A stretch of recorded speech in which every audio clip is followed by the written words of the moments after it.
Welcome to the Forensic Financialist, where we simplify business and leadership challenges and choose the road that leads to wisdom and excellence. We discuss tough issues facing business and figure out easy-to-implement solutions. Using the rearview mirror approach, we look in the rear view to move towards a brighter future. Here's your host, Jeff Newkirk. Welcome to the Forensic Financialist, where we aim to improve your business and help you grow both personally and professionally. I'm your host, Jeff Newkirk. Today we're going to start a new series on leadership. Leadership, I think, is so important. It is what really can drive the success of the company or really hinder the success of a company. And I think there are 13, and I call them absolutes of leadership. Now, let me say up front, these are not new terms. You will have heard them before. I like a lot of John Maxwell's leadership principles, Simon Sinek, Patrick Lencioni, a number of leadership gurus out there. So I want to make sure to give credit where credit is due. I do what I can to read as much as possible, and everything that I've learned and experienced, these are the 13 that I think really are essential, and I call them absolutes, that will create a strong leader. And I think there are degrees. It's not like all of a sudden you are at the top of your game with one of the absolutes. You're the very best possible. It's a scale. You start out square one or ground zero, and you move your way up. John Maxwell talks about the 5 levels of leadership, and I couldn't agree more. And there are different growth opportunities as you become a better leader, stronger leader. But what I want to talk about in these 2 episodes is what I consider the 13 absolutes. So today I'm going to run through all 13. We're going to spend a couple minutes on a few of them. And then in the second episode, or the second part of this leadership series, we'll talk about a few of the other absolutes. So let's get started. Absolute number 1, good heart. Good heart. 2, energetic. 3, perseverance. 4, courage. 5, positive attitude. 6, good communicator. 7, serve. 8, disciplined. 9, humility. 10, vision 80, tactician 20. 11, the triple L. 12, faithful. And 13, high emotional intelligence. Those are the 13 absolutes. Now, let's go and really dive into a few of these and talk about them in detail. Let's go back to number 1, good heart. Good heart. What do I mean by a good heart? Well, I think you have to have character, integrity, and honesty. That's all part of having a good heart. I remember several years ago, one of my proud parent moments, and believe me, I had a lot of moments that weren't necessarily proud parent moments, but this one particular situation, I look back at it and I think, oh, good, I actually did something good there. So my son participated in youth wrestling, and we had to sign him up for the program for the season, which was at the high school.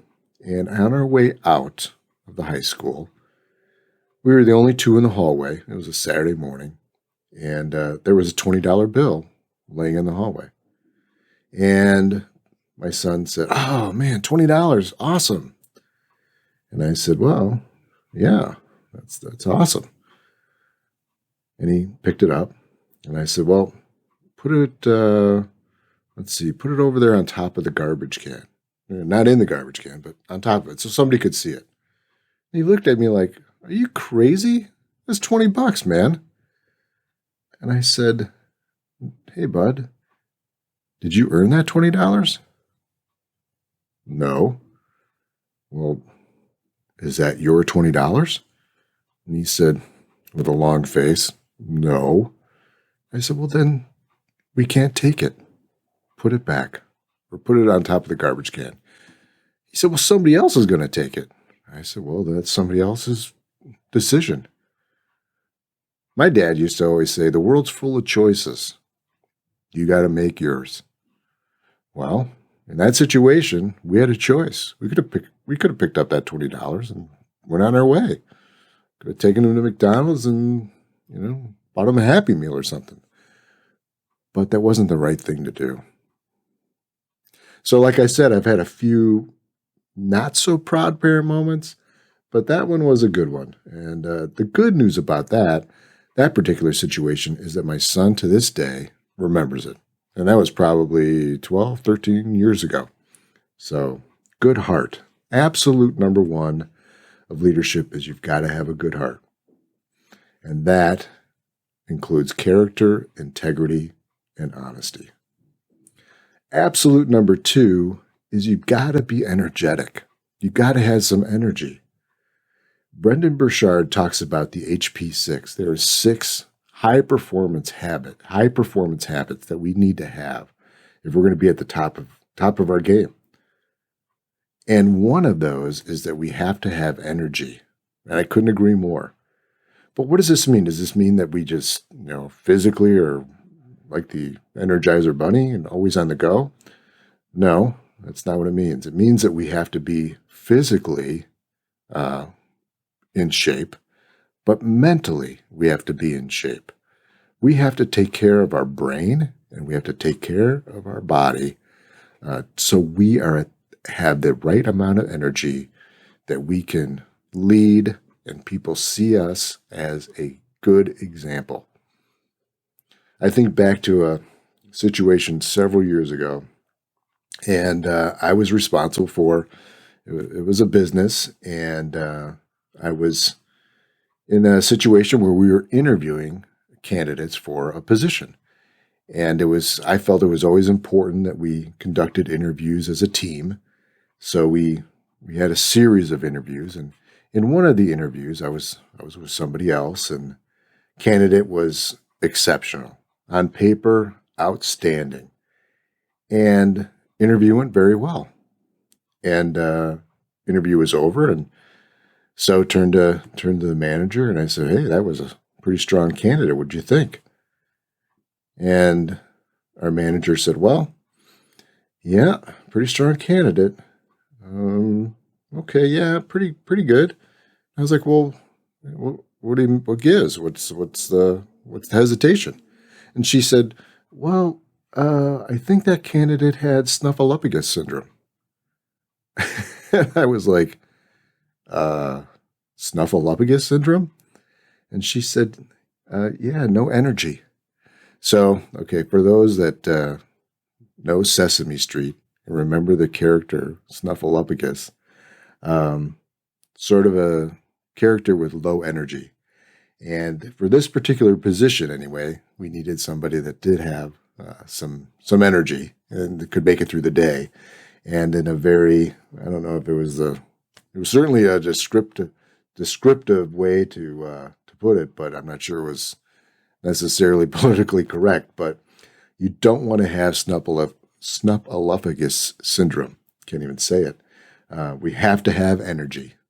So absolute number 2, energy. And for our cognitive growth, I think we always have to be reading. We always have to be taking classes or go to a seminar. We have to challenge ourselves. Stay at the top of your game. Okay, absolute number 3, perseverance. It was Confucius that said there are 2 people. One said that she can, and the other, she said she can't. And Confucius said they're both right. So 2 people, I can and I can't. They're both right. You decide which one works for you. And what Confucius is saying is that we have a choice, right? We have a choice. We can decide to move forward and accomplish, or we can put our head in the sand and let the world pass us by and not have that will and determination to get through whatever is in front of us. So choose I can. Choose I can. Have the perseverance that you need to make it through the situation. Believe me, you are going to be challenged. You are going to be challenged with your integrity. You're going to be challenged with difficult situations that might not have anything to do with integrity or your moral compass, but just hard.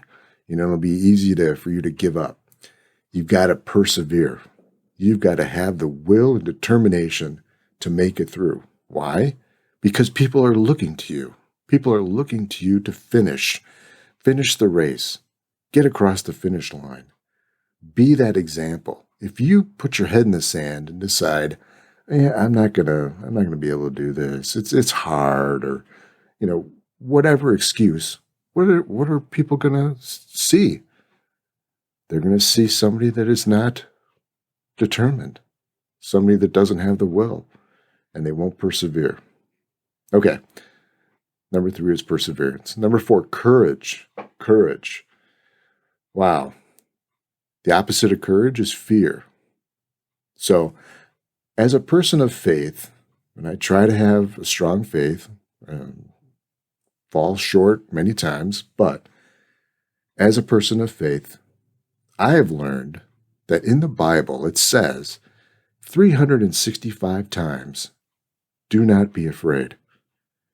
Now, in my opinion, if it says in the Bible 365 times, do not be afraid, one for each day, I think God really means it, right? He's really trying to get it through our head that we should not be fearful, but have courage. Have courage. Years ago, when I first started consulting, I completed a business plan for a client, and I was proud of it. I thought it was a good job. It was at the very beginning of my career. And we had a meeting, and in this particular meeting, there was my client and then another person that my client was trying to work with. And so I knew that the outcome of the plan was going to be, it was good news for my client, but bad news for who they were trying to do business with. So the person that they were trying to do business with responded very negatively, which I expected.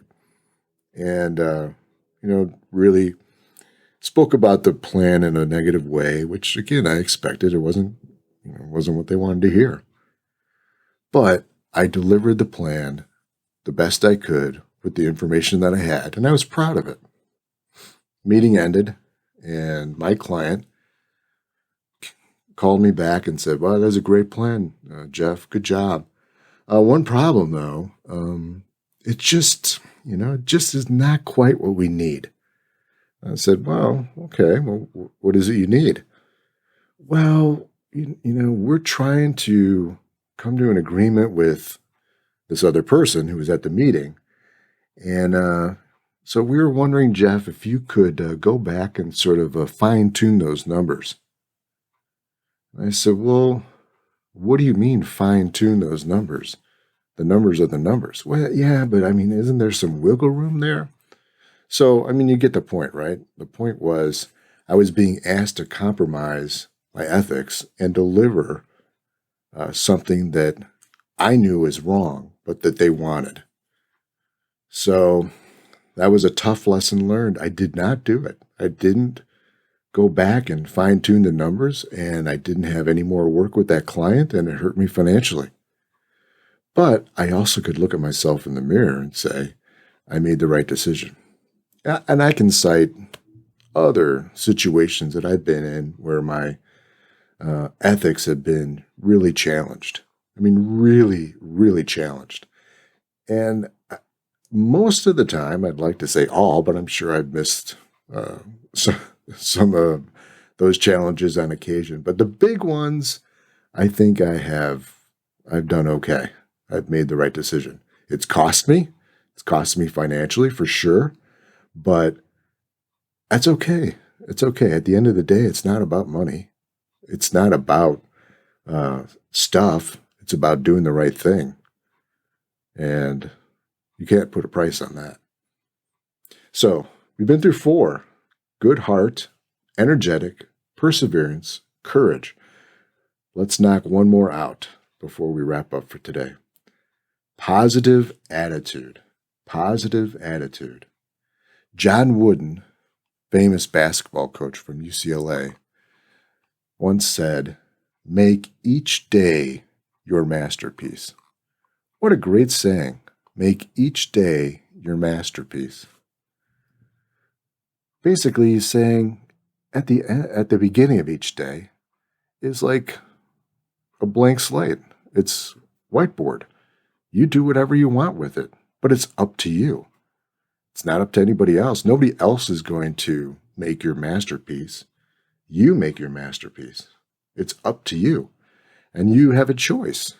You can either have a positive attitude, or you can have a negative attitude and say, woe is me, and never apply anything to the whiteboard. Keep the slate blank, so at the end of the day, you have nothing to show for it. I've always said when you're looking to hire somebody, when you're in a hiring situation, you're going through the interviewing process, you always want to look at somebody's attitude more than their skill. Depending on the job, you can train skill. You can teach somebody the details of the job, the tasks associated with it, but you can't teach somebody to embrace the day, or as I like to say, attack the day. Really attack the day with that positive attitude that says you're going to make a change. You're going to make it happen today. You can't really teach that. It has to come from inside. And you can see that in somebody. I mean, you pass somebody on the street, if they're, looking down and have a frown, you wonder if are they positive? I don't know, but they're not friendly. As opposed to somebody that has a smile on their face and they have energy and, hey, how you doing? Good to see you. It's a big difference. Big difference. Positive attitude is contagious. And so is a negative attitude. You want to be around sunshine or you want to be around clouds and rain? I choose sunshine. Okay, that's 5. Good heart, energetic, perseverance, courage, positive attitude. That'll do it for this episode. The next episode, we are going to go into good communicator, serve others, disciplined, humility, vision, 80, tactician, 20, triple L, faithful, and high emotional intelligence. I hope you got something out of this episode. I really like talking about leadership. It really gets me excited when I know that we have the opportunity to build stronger leaders. And that's what we need. That's what we need these days, strong leaders. So I hope you got something out of today's episode, 1 or 2 nuggets that you can apply right away, and maybe even got a little inspired. I hope you had a great day. Make tomorrow even better. Peace, everyone. You've been listening to The Forensic Financialist, where we simplify business and leadership challenges and choose the road that leads to wisdom and excellence. To learn more about Jeff, visit his website at understandablesolutions.com or email Jeff at jeff@understandablesolutions.com. Mentioning this podcast will get you a complimentary discovery session with Jeff. Until next time.